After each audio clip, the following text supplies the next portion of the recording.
Shalom sahabatku, sebelum kita masuk dalam perenungan firman Tuhan pada pagi hari ini, marilah terlebih dahulu menyerahkan hati dan pikiran kita.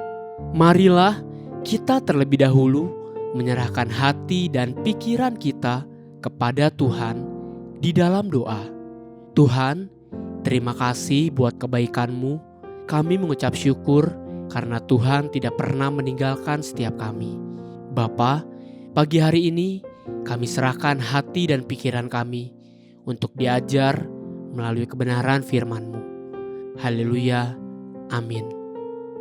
Pagi hari ini kita akan merenungkan kebenaran firman Tuhan dengan tema Jangan lupakan tujuan hidupmu. Sebuah tema yang mengajak kita untuk belajar rendah hati dengan memeriksa kembali sikap hati kita di hadapan Tuhan.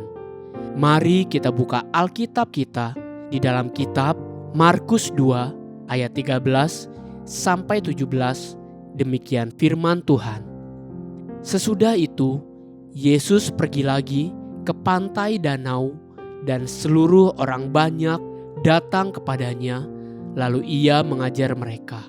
Kemudian ketika ia berjalan lewat di situ, ia melihat Lewi anak Alfeus duduk di rumah cukai, lalu ia berkata kepadanya, "Ikutlah aku." Maka berdirilah Lewi, lalu mengikuti dia. Kemudian ketika Yesus makan di rumah orang itu, banyak pemungut cukai dan orang berdosa makan bersama-sama dengan dia dan murid-muridnya, sebab banyak orang yang mengikuti dia. Pada waktu ahli-ahli Taurat dari golongan Farisi melihat bahwa ia makan dengan pemungut cukai dan orang berdosa itu, berkatalah mereka kepada murid-muridnya, "Mengapa ia makan bersama-sama dengan pemungut cukai dan orang berdosa?" Yesus mendengarnya dan berkata kepada mereka, "Bukan orang sehat yang memerlukan tabib, tetapi orang sakit. Aku datang bukan untuk memanggil orang benar, melainkan orang berdosa." Seringkali kita lupa dan terlalu terobsesi dengan bermain agama-agamaan. Akibatnya, kita tidak menggubris apa yang seharusnya menjadi tugas dan tanggung jawab kita sebagai gereja dan sebagai anak-anak Tuhan. Pada awal-awal pertama Tuhan Yesus memulai pelayanannya di bumi, dia bertemu dengan Matius yang juga disebut Lewi anak Alfeus, yang adalah seorang pemungut cukai.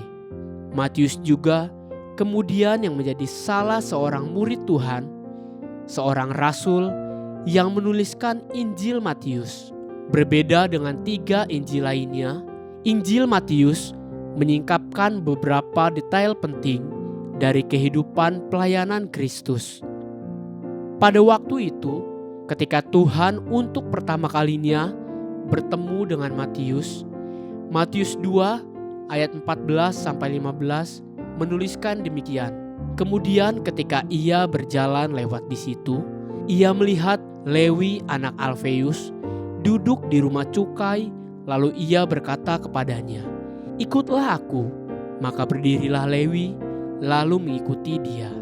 Kemudian ketika Yesus makan di rumah orang itu, banyak pemungut cukai dan orang berdosa makan bersama-sama dengan dia dan murid-muridnya, sebab banyak orang yang mengikuti dia.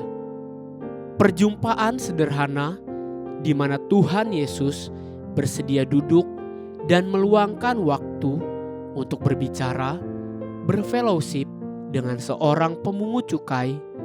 Akibatnya, Injil Markus mencatat, kemudian ketika Yesus makan di rumah orang itu, banyak pemungut cukai dan orang berdosa makan bersama-sama dengan dia dan murid-muridnya, sebab banyak orang yang mengikuti dia.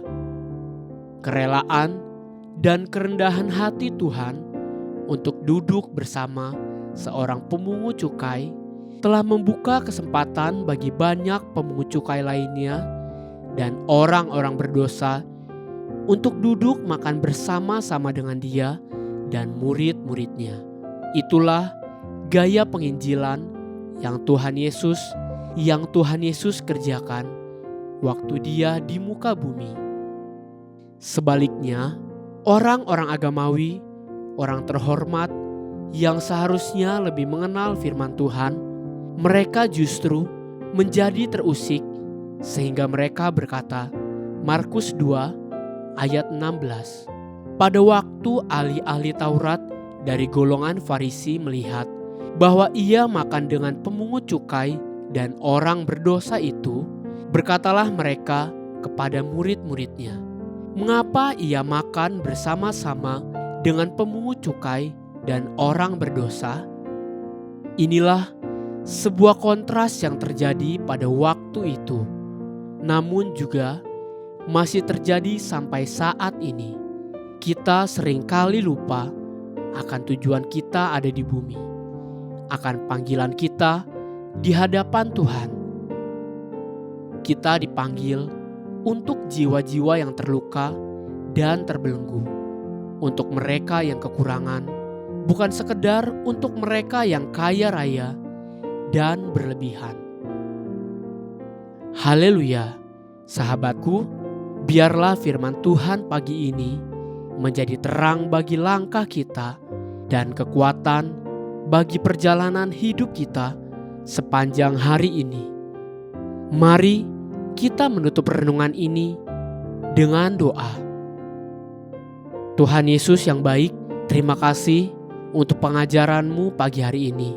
Tuhan, terus ajar kami dan ingatkan kami untuk mau hidup takut akan Tuhan, sehingga hidup kami boleh ingat akan panggilan Tuhan dalam hidup kami.